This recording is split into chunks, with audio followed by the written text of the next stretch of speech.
The order came just before dark, and it was the kind of order that sits heavy in a man's chest. Do not fire unless the surgical station is about to be overrun. That was what our company commander told me before I crawled into the jungle with 2 other men. No speech, no big promise, just that one sentence, spoken low, while the last light was fading behind the trees. Back then, I was a Vietnamese sniper in the K battlefield. People who never lived through war often think a sniper's job is only about pulling the trigger. It was not. Most of the time, my job was to disappear, watch, listen, and wait until waiting itself felt like punishment. A careless shot could save 1 man and doom 20 others. That night, I had to remember that. The field surgical station was hidden under layers of canvas, branches, and mosquito netting. It sat in a shallow pocket of jungle, not far from an old trail used by our infantry units. Wounded men were carried there after firefights, mine blasts, and long marches through wet ground. Some were burned with fever. Some had bandages already dark with blood. The medics worked with tired hands and red eyes, but they kept working. Our job was to guard them without being seen. I had 2 men with me. Hung was my observer. He came from Nam Dinh, thin as a bamboo pole, with sharp eyes and a quiet way of speaking. He carried a battered pair of binoculars and a little notebook wrapped in plastic. In that notebook, he wrote down ranges to every useful mark around us: a broken stump, a dry creek bed, a termite mound, a bend in the trail. After the war, he said, he wanted to repair watches. Small things that still know how to run. He once told me, that is better than guns. The 3rd man was Fuck, our radio man and ammunition carrier. He was the youngest of us, still soft in the face, though the jungle had already made him older around the eyes.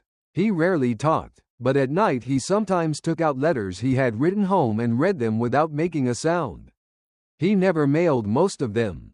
There was always another march, another order, another delay. Before we moved out, I checked my rifle by touch more than sight. Hung checked the binoculars, then his range notes. Fuck tied strips of cloth around the radio antenna so nothing would catch the light. My canteen was dented so badly it no longer stood straight when I set it down. In my pocket was a handful of dried rice wrapped in cloth. That was dinner if the night stayed quiet. The night did not feel like it would stay quiet. We reached our position before sunset, a low rise overlooking the surgical station from the northwest. We did not dig in. We did not build cover. We simply became part of the ground. Mud on our sleeves, leaves over our backs, faces low against the damp earth. The smell of wet soil filled my nose. Mosquitoes crawled along my neck. Somewhere behind us, a wounded soldier coughed inside the station, then groaned as someone changed his bandage. Farther out, the jungle made its own sounds: crickets, frogs, branches moving when there was no wind. Hours passed that way. A sniper learns to measure time by pain.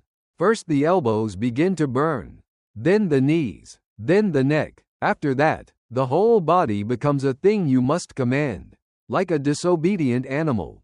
Near full dark, Hung slowly lifted his binoculars. He stayed still for a long moment. Then he whispered, barely louder than breath, "Movement, northwest tree line." I eased my rifle in that direction. Through the shadows, I saw 3 figures slipping between the trees. They moved low and careful, not like villagers, not like lost men. One of them carried something long across his chest. My finger rested near the trigger.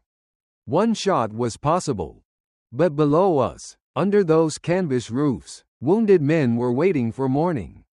And in my head, the order returned. Do not fire unless the station is about to be overrun. I kept the rifle steady, but my mind was working harder than my hands. 3 figures were moving along the northwest tree line. They were not close enough for me to see faces, only shapes. One man stayed low, another paused every few steps and turned his head toward the surgical station. The third carried something long across his chest. It might have been a rifle. It might have been a digging tool. In that kind of darkness, certainty was a luxury nobody had. Hung pressed the binoculars against his eyes. 280 meters. He whispered. Maybe 300. Hard to tell through the brush. I did not answer. Talking was another kind of movement, and movement could get men killed. Below us, the field station was almost silent. A lantern was covered with cloth so only a weak yellow glow leaked out. I could see shadows moving under the canvas. Medics bending over wounded men. Someone carrying a basin. Someone else stepping carefully around a stretcher. They had no idea three shapes were sliding through the trees above them. My finger rested beside the trigger guard. Not on the trigger. That was important. When you are young and afraid, your body wants to act before your mind is ready. It wants to solve fear with noise. But a sniper learns that fear is not an order. A target is not always a target. A chance to shoot is not always a reason to shoot. I remembered my old instructor back in Vietnam. He was a hard man with a scar under one eye and a voice like gravel. The best sniper, he told us, is not the man who fires the most. He is the man who knows when not to fire. At the time, I thought he was trying to sound wise. Years later, lying in that wet Cambodian dirt, I understood him. If I fired too soon, the whole jungle would know where we were. The Pol Pot fighters would stop probing and start hunting us. Worse than that, they might realize the surgical station had an outer guard watching from the rise. They would change their route, pull back, circle wider, and hit the station from another side. One bullet could ruin everything. Phuc lay a few feet behind me with the radio pressed close to his chest. I heard the soft click of his thumb resting near the transmit switch. He wanted to call it in. I knew he did, so did I, but radio traffic could be picked up, and our orders were clear. Observe first. Report only when the threat became definite. The figures stopped. For several seconds, nothing moved. The jungle seemed to hold its breath with us. Then one of the men crouched beside a fallen log and pointed toward the station. The gesture was quick, almost careless, but I saw it. Hung saw it too. I heard his breathing change. "Recon," he whispered. "They're marking it." I shifted the rifle a hair to the left and found the center of the man's chest through the sights. I could have taken him. Even now, after all these years, I remember how easy that shot looked. That is the part people do not understand. The hardest shots are not always the longest ones. Sometimes the hardest shot is the one you do not take because taking it might bring worse trouble down on the men you are trying to protect. A mosquito crawled across my cheek. Sweat ran into my eye. My arms were numb from holding the same position too long. Behind me, Phuc breathed through his nose. Slow and tight. Beside me, Hung kept watching through the binoculars. His notebook open under one hand. Then the three figures slipped backward into the brush and disappeared. For a moment, I thought we had lost them. I almost allowed myself to breathe. That was when the first mortar round landed. It struck somewhere beyond the far side of the surgical station, close enough to lift the canvas and throw dirt across the stretchers. The sound rolled through the jungle like a door being slammed by God. A wounded man screamed. Then a second round came in, closer than the first. Hung lowered the binoculars and looked at me in the dark. Neither of us said what we both understood. The figures had not been passing through. They had found the station. The second mortar round hit closer than the first. It landed near the eastern edge of the surgical station, where the medics had stacked empty ammunition crates to hold medical supplies above the mud. The blast threw splinters and dirt into the air. For a few seconds, the station disappeared behind smoke, leaves, and torn canvas. Then the screaming started. That was the sound I hated most in war. Not gunfire, not artillery. A rifle shot came and went. An explosion shook the body and left the ears ringing. but a wounded man crying out in the dark stayed inside you. It followed you years later. Into quiet rooms, into sleep, into old age. Hung kept his binoculars up, even though dust and smoke made them nearly useless. Impacts are walking in, he whispered. He was right. The first round had landed beyond the station. The second was closer. Whoever was firing had found the general area and was adjusting. They were not wasting rounds. They were feeling their way toward the wounded. Below us, the medics moved fast, but they did not panic. I saw one man grab a stretcher by himself and drag it toward a shallow bunker covered with logs and dirt. A nurse bent low over a patient, using her own body to shield him while two soldiers pulled the canvas down. Another medic ran with a metal box clutched to his chest, probably morphine, bandages, or whatever little medicine they had left. The station had no real walls. It had canvas, branches, and hope. That was all. Fuck crawled closer to me, the radio pressed between his elbows. Should I call it in? He whispered. I wanted to say yes. Every part of me wanted to hear a friendly voice answer from the other end of that radio. I wanted someone higher up to tell us what to do, to take the weight of the decision away. But we were on that rise for a reason. Radio noise could give away our position.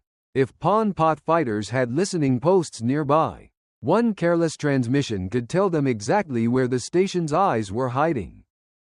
Not yet, I said. The words tasted bitter. Another round came in. This one struck behind the station, near the trail where wounded men were usually carried in. The blast cut off that route with fallen branches and dirt. That was when I understood something that made my stomach go cold. They were not just shelling the surgical station. They were boxing it in. Hung saw it too. He flipped open his range notebook, his fingers moving across the damp pages. Northwest probe, mortars from the northeast, maybe farther back, impact behind the trail now. He paused. They're closing the exits. I looked through my scope again, searching the tree line. At first, I saw only smoke and moving shadows. Then, between two dark trunks, I caught a small flash of movement. Not a muzzle flash, a hand signal, low, quick, controlled. More men were out there. They were spread wider than we first thought. That was our first mistake of the night. We had believed the three figures were a small reconnaissance team marking the target for mortar fire. They were more than that. They were the front edge of a larger force, feeling for weak spots before the main push. The surgical station had become a trap. Below us, a medic shouted for help moving the serious cases into the bunker. A wounded soldier tried to stand and fell before another man caught him. Somewhere, a canteen clanged against a metal tray. The sound was small and human, almost ordinary, and because of that it hurt worse than the explosions. I thought of the dried rice in my pocket, the dented canteen beside my knee, the hammock sheet rolled in my pack that I might never hang again. In war, a man carried many small things to remind himself he was still alive. But none of those things could promise morning. Fuck looked at me, waiting. Hung did not look away from the trees. We stay? Fuck asked. For a moment, I did not answer. If we moved, we might see more. If we stayed, we might remain hidden. If we fired too soon, we would lose the only advantage we had left. Then, through the smoke, I saw two more figures slipping toward the blocked trail. They were not attacking yet. They were tightening the circle. I knew we could not stay where we were. From our first position, we could see the surgical station and part of the northwest tree line. But not the northeast side where the mortars were likely firing from. The Pon Pot fighters were using the jungle well. They were not rushing in like fools. They were cutting the station off piece by piece. And if we stayed blind on one side, the medics below us would pay for it. I looked at Hung. New position, I whispered. He did not ask why. He only closed his notebook, tucked it inside his shirt, and nodded. Fuck's eyes widened a little. Moving at night under fire was never simple. For a sniper team, movement was often more dangerous than shooting. A rifle crack could expose you, but so could a snapping twig, a sliding stone, or a canteen bumping against a buckle. In that jungle, sound traveled in strange ways. Sometimes a man 10 yards away vanished in the insects and rain. Sometimes a small mistake seemed loud enough to wake the dead. We waited for the next mortar round. It came in with a tearing sound overhead and landed beyond the station. The blast slammed into the trees and shook loose leaves all around us. "Go," I said. We moved during the echo. Not walking, not crouching, crawling. I pushed my rifle ahead with both hands, keeping the barrel out of the mud. My chest slid over wet leaves and roots. Every few feet, I stopped and listened. Hung followed behind me, his binoculars tied tight against his body. Fuck came last with the radio pressed under one arm, trying to protect it like a newborn child. The new position was not far, maybe 40 yards across the slope, but that night it felt like crossing an entire country. Halfway there, Fuck froze. I stopped breathing. At first, I did not know what had happened. Then I heard it, the faint scrape of metal against stone. His dented canteen had slipped loose and was hanging from one strap. Another inch and it would have dropped onto a flat rock. Nobody moved. The mortars had paused. That made everything worse. When the guns were firing, they covered small noises. When they stopped, the jungle listened. I turned my head slowly. Fuck had one hand trapped beneath his chest and the other stretched toward the canteen. His face was tight with panic, but he did not make a sound. For all his youth, that boy had discipline. He knew one careless movement could bring rifles searching through the dark. I eased backward, inch by inch, until I could reach the strap. My fingers closed around the canteen just as it slipped free. For a second, I held it in my hand and felt its bent metal shape. Such a small thing, a cheap, battered piece of army gear. Yet in that moment, it seemed to carry the weight of all our lives. War often turns on things nobody writes about. A boot placed wrong. A cough held back. A canteen that does not fall. We waited until another mortar round exploded near the blocked trail. Then we moved again. By the time we reached the second rise, my elbows were raw and my shirt was soaked through. I eased myself behind the roots of a large tree and lifted my scope toward the northeast. The angle was better. Too good. Through a break in the brush, I saw movement on a narrow track below us. At first, I thought it was an enemy crew shifting position. Then a dark shape rolled into view, low and heavy, pushed by men bent under its weight. Hung raised his binoculars. His voice changed when he spoke. "That's a gun." I looked again. A long barrel, 2 wheels, men pulling, shoving, guiding it through the trees. For one cold second, I thought Pol Pot had brought a heavy weapon close enough to finish the surgical station. Then I saw the helmets. Vietnamese helmets. A 37mm gun crew was moving in through the dark. For a few seconds, none of us spoke. Through the scope, I kept watching the shape of that gun roll out of the darkness. 2 wheels, long barrel, men bent low around it, shoulders straining as they pushed and pulled through the mud. The whole thing moved slowly, like some wounded animal trying not to be heard. My first thought had been wrong. I had believed Pol Pot had somehow dragged a heavy weapon close enough to finish the surgical station. In that first flash of fear, my finger had tightened against the rifle. I was already choosing which man near the gun looked like the leader. I was already measuring the distance in my head. That is how mistakes happen in war. Not because a man is careless. Sometimes they happen because he is too afraid to be late. Hung whispered beside me, "Wait." I held my breath and looked again. Then I saw the helmets. Not clearly. Not at first, just the rounded shape under strips of leaves.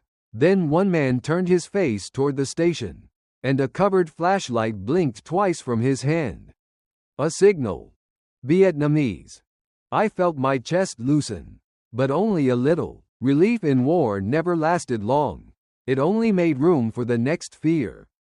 It's ours, Hung said. A-37. Fuck whispered behind us. He was right. A 37mm anti-aircraft gun.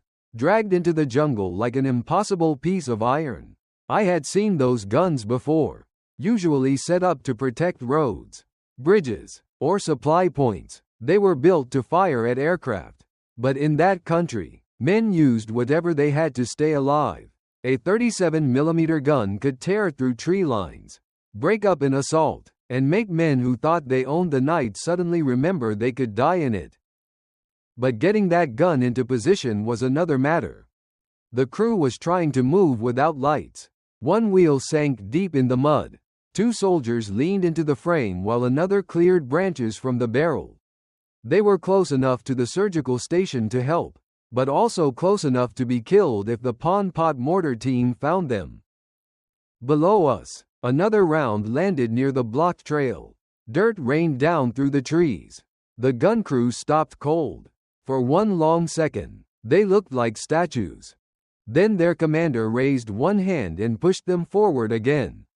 I remember thinking he must have been a stubborn man, or a brave one, or maybe those two things are sometimes the same. Fuck touched my boot. Should I report it? This time, I nodded. Short transmission. Tell them friendly 37 is entering from northeast. Sniper team observing enemy movement around station. Need coordination. Fuck brought the radio close and spoke in a voice so low it sounded like he was talking into his own shirt.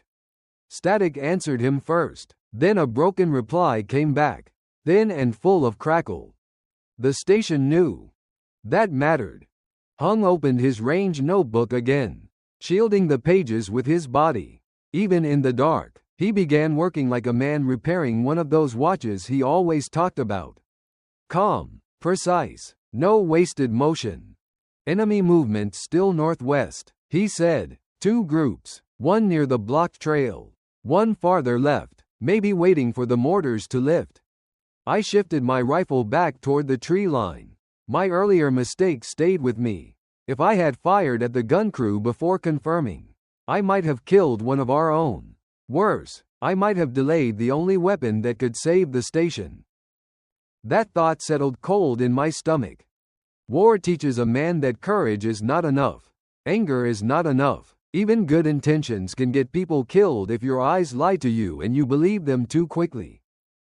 Below us, the 37mm crew finally reached a small clearing half hidden by fallen branches. They began turning the gun by hand, setting its legs, clearing the barrel, feeding ammunition into place. They moved fast now. The Pon Pot fighters were still closing in. But for the first time that night, the surgical station was not alone. The 37mm crew worked with a kind of quiet urgency I had seen only in men who knew exactly how little time they had. They did not shout. They barely spoke. One man cleared branches from the firing line with a machete. Another locked the legs into the mud. 2 others lifted ammunition cases from a low cart and set them down by hand. Careful not to let the metal bang. Their commander moved from man to man, touching a shoulder, pointing once, then moving on. I had always respected artillerymen, but that night I understood them differently. From a distance, a gun looks like power.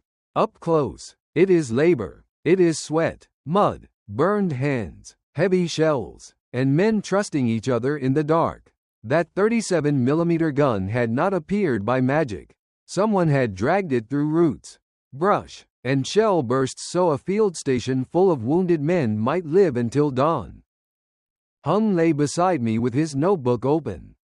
Northwest group is shifting, he whispered. They're using the smoke. I looked through my scope. He was right. The Pon Pot fighters near the blocked trail were moving in short bursts. One man at a time. They waited for mortar impacts, then crossed open patches while the dust covered them. Smart, patient, dangerous. Fuck passed the message into the radio, his mouth nearly touching the handset.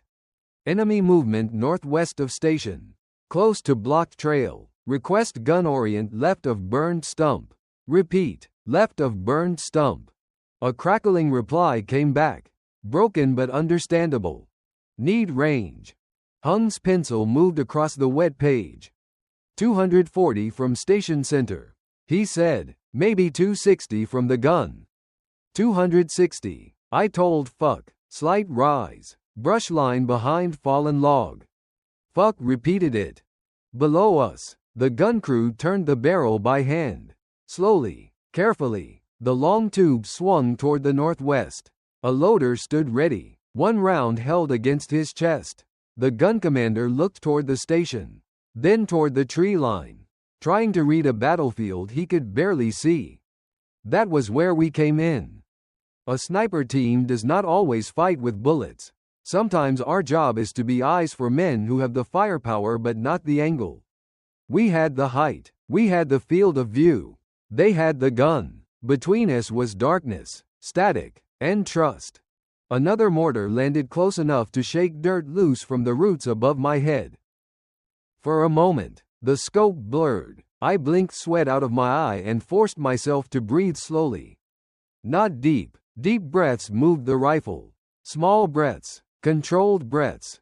There were 3 shapes near the fallen log now. Not clear enough for a clean shot. Clear enough for a gun. 3 targets at brush line. I whispered, crawling forward, 10 meters right of the old log. Hung checked the direction. Correction, he said softly, 15 meters. The log angles away from us. That was Hung, even with mortars walking around the station. Even with wounded men screaming below, he would not let a wrong number pass. I loved him for that, in the way soldiers love each other without ever saying it. Fuck sent the correction. The gun commander raised one arm. Everyone around the 37mm froze into position. For one strange second, the entire jungle seemed to pause, the medics under the canvas, the wounded in their bunkers, the enemy moving through smoke. The 3 of us pressed into the mud. I thought of Hung's dream of repairing watches.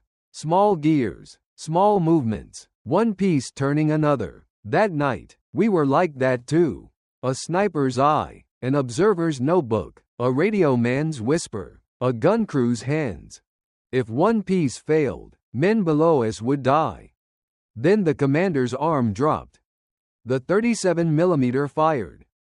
The first shot from the 37mm gun tore the night open. It was not like a rifle shot.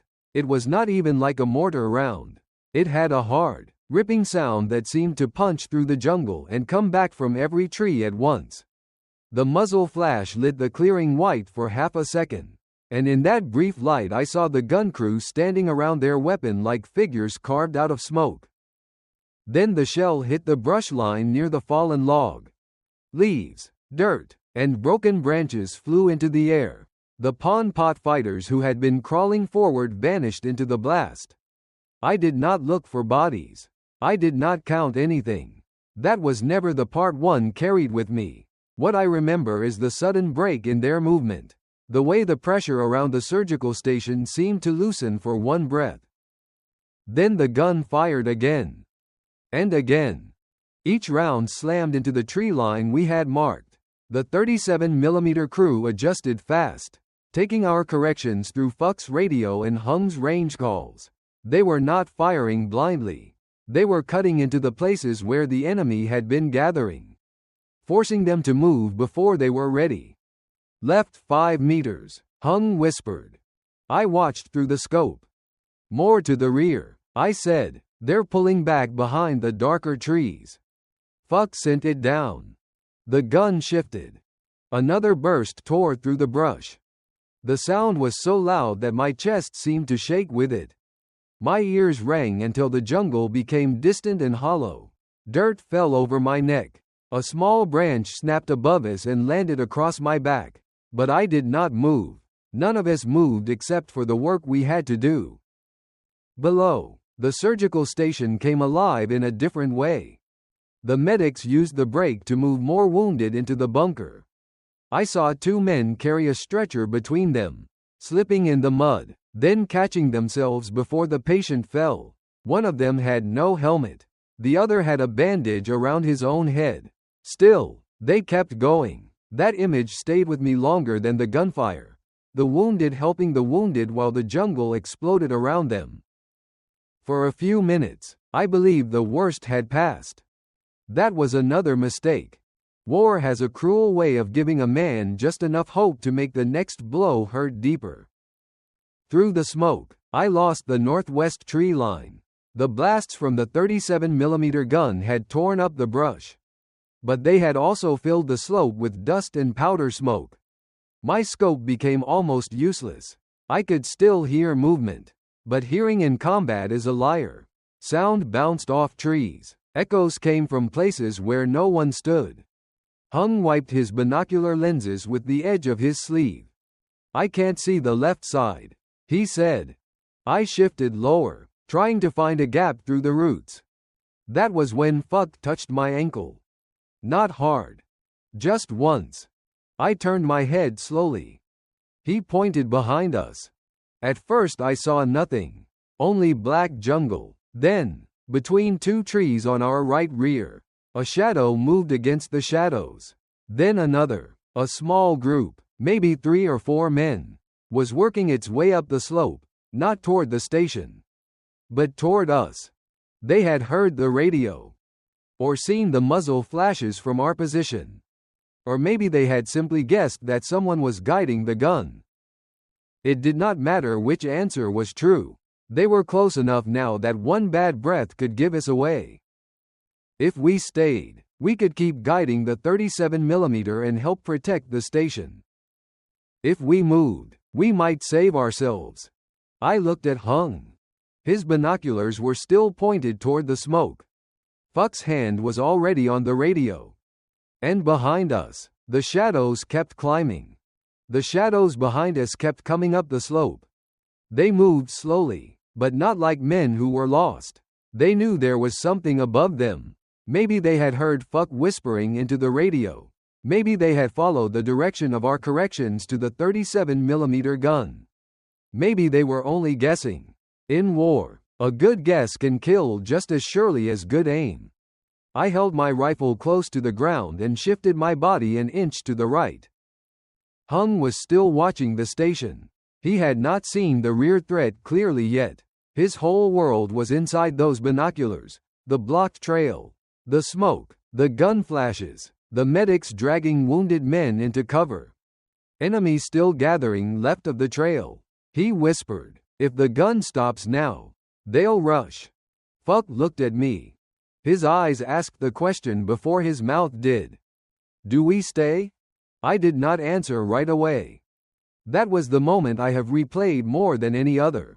Not the firing, not the explosions, that small pocket of time when every choice felt wrong.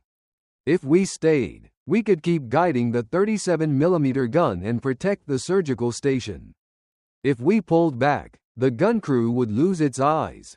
The Pon Pot fighters near the trail might slip through the smoke and reach the wounded. But if we stayed too long, the small group behind us would crawl close enough to wipe us out. Then the station would lose us anyway. A branch cracked softly behind us. Hung finally turned. At that same instant, a mortar round landed short, somewhere between our rise and the station. The blast hit the slope with a flat, ugly thump. Dirt slammed into my face. Something hot and sharp passed over my shoulder. Hung made a sound I had never heard from him before. Not a scream. More like surprise. He dropped the binoculars and rolled onto his side. One hand clamped over his upper arm. Blood was already running through his fingers. Dark in the moonless light. "Just a scratch," he said. It was not a scratch. For 1 second, all the battle noise seemed to move far away. I saw only Hung's hand, the blood, and the open notebook lying in the mud beside him. His careful numbers were already smearing under the wet dirt. Fuck crawled toward him. "Stay on the radio," I snapped. My voice sounded harder than I meant it to. Fuck froze, hurt flashing across his face. He was young, and Hung was his friend too. But there was no room for softness in that second. Softness would come later, if any of us lived long enough to feel it.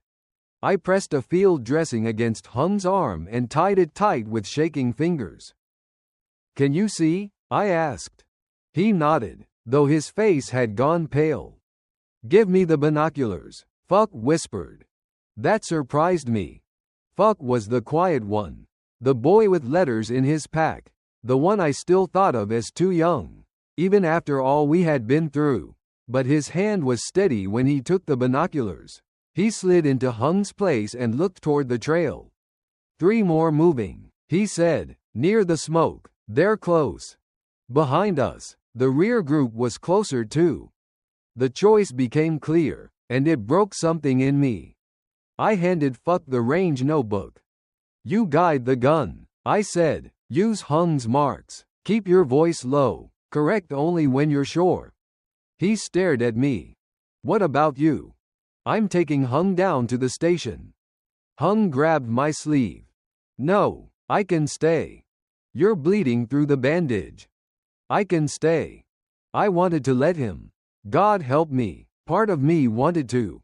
A sniper team is not built to split apart in the dark.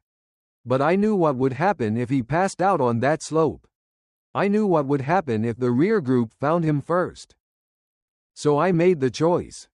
Not the clean choice. Not the heroic one. Just the one I could live with. I hooked Hung's good arm over my shoulder and began dragging him backward through the mud. Behind us, Fuck whispered into the radio. "Correction. Enemy close to blocked trail. Fire right 5 meters." Then the Pon Pot fighters made their final push. I had Hung's good arm over my shoulder when the final push began. At first, it was only movement in the smoke, low shapes rushing from one tree to another, then dropping flat before the 37mm could catch them. The Pon Pot fighters near the blocked trail had waited for the right moment. They knew the gun was dangerous, but they also knew smoke could hide a man for a few seconds. In battle, a few seconds can be enough. Hung's weight dragged against me. He tried to help, but every step made his wounded arm shake. "Put me down," he whispered. I ignored him. Behind us, Fuck's voice came through the dark, quiet but firm. "Enemy pushing through smoke, blocked trail, fire right 5. The 37mm answered. The blast rolled over the slope like thunder. The shell hit somewhere beyond the trail. Too far at first. Fuck corrected again. "Shorter. Bring it back. 10 meters. I could hear fear in his voice now. But he did not break. That mattered more than bravery. Any man can feel brave for a moment. Staying useful while afraid, that is harder. The gun fired again. This time the round struck closer. Branches snapped. Dirt rose in a dark wall. The rush near the trail broke apart. But not completely. More shapes moved on the left side, trying to skirt the fire and reach the station from a blind angle. I lowered Hung behind a fallen trunk and looked back toward Fuck's position.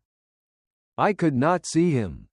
Only the muzzle flashes from the 37mm. Only smoke. Only the chopped up shapes of trees. For one terrible second, I thought I had left him alone to die. Then the radio crackled from Hung's chest pouch. I had not realized he was still carrying the spare handset. Fuck's voice came through in pieces. "Left group moving, toward canvas, need wide sweep." The gun crew understood.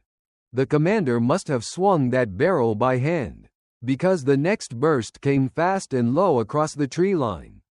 The 37mm did not sound like a weapon anymore. It sounded like a door being slammed shut again and again between the wounded and the men trying to reach them. The Pon Pot fighters fell back from the trail. Not all at once, not like in the movies. There was no clean retreat, no dramatic wave turning and running. They slipped away in pieces, dragging themselves into darker ground, firing short bursts as they moved, leaving the station just out of their reach. That is how most fights ended out there. Not with victory music. With distance. With men deciding they had lost enough. Below us, the medics kept moving. A soldier with a bandaged leg crawled from one shelter to another, pulling a bag of plasma bottles behind him. Someone shouted for more stretchers. Someone else shouted that the bunker was full. There was blood on the canvas. Blood in the mud. Blood on men who were still trying to save other men.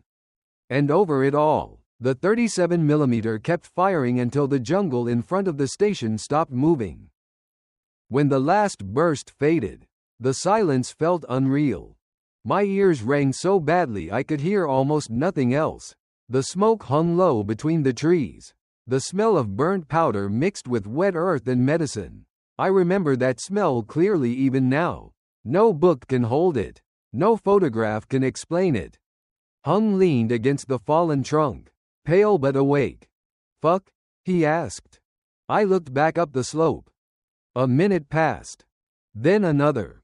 Finally, Fuck crawled out from behind the roots, dragging Hung's notebook in one hand and the radio in the other. His face was streaked with mud, and his lips were bleeding where he had bitten them. But he was alive. He saw us and gave one tired nod. No smile. There was nothing to smile about. Dawn came slowly after that, gray and thin through the trees. The surgical station was still there. The wounded were still there. The gun crew sat beside their 37mm like men who had spent everything they had. No one called anyone a hero. We were too tired for big words. Before they carried Hung down to the medics, he pressed his range notebook into my hand. "Keep it dry," he said. The pages were already wet with mud and blood. I took it anyway. I still have Hung's range notebook. It is smaller than most people would imagine. Just a cheap little notebook with a bent cover, pages swollen from rain, and old pencil marks fading into the paper. There is still mud pressed into the corners. On one page, near the center fold, a brown stain cuts across the numbers he wrote that night. I have never tried to clean it. Some things should not be made neat. After dawn, they carried Hung into the surgical station he had helped protect. The medics worked on his arm while the rest of us sat outside in the wet dirt. Too tired to speak, Fuck leaned against a tree with the radio still in his lap. His hands were shaking now that the fighting had stopped. During the battle, he had been steady. Afterward, he looked like the young man he really was. That is another truth about war. It borrows courage from boys, then gives them trembling hands when it is done. The 37mm crew stayed near their gun until full morning. Their faces were black with powder smoke. One man had a torn sleeve. Another sat with his back against the wheel, eyes open but empty, as if he were still listening for the next command. Nobody cheered them. Nobody slapped their backs. They had saved the station. But they did not act like men who had won anything. They only looked relieved that the wounded were still breathing. By mid-morning, orders came to move the station farther back. The medics packed what they could. Torn canvas, blood-stained dressings, dented trays, half-empty medicine boxes. The wounded who could walk helped carry the wounded who could not. That sight said more about our war than any speech ever could. Hung survived, but his arm was never the same. Years later, I heard he did go home to Nam Dinh. I do not know if he ever became a watch repairman. I hope he did. I hope he spent long, quiet days with tiny gears and clean tools, fixing things that could still be fixed. Fuck made it through that night too. Before we separated months later, he finally mailed the letters he had carried in his pack. He told me he had rewritten one of them because the old version sounded too hopeful. I understood what he meant. As for me, I carried on with the rifle, the scope, the waiting, and the silence. There were other missions after that, other nights in wet jungles, other times when my finger rested near the trigger and my heart argued with my orders. But the night the surgical station was surrounded stayed with me in a different way. Not because of how many enemies fell. I never counted. I remember the medics dragging stretchers through mud. I remember Fuck whispering corrections into the radio with blood on his lip. I remember Hung telling me he could stay while blood ran through his fingers. I remember the 37mm gun firing into the dark, not as a machine of victory, but as the only wall between helpless men and death. People sometimes ask what war teaches. I never know how to answer in a way that sounds proper. War taught me that fear does not make a man weak. It taught me that courage is often quiet. It taught me that a dented canteen, a notebook of range marks, or a hand on your shoulder can matter more than medals. It taught me that surviving is not the same as leaving the war behind. Now I am an old man. Some nights, when the rain hits the roof, I open Hung's notebook. I look at those numbers written in pencil: 240, 260, left 5 meters, right 10. To anyone else, they are just measurements. To me, they are voices. They are the voices of men who did not abandon one another in the dark.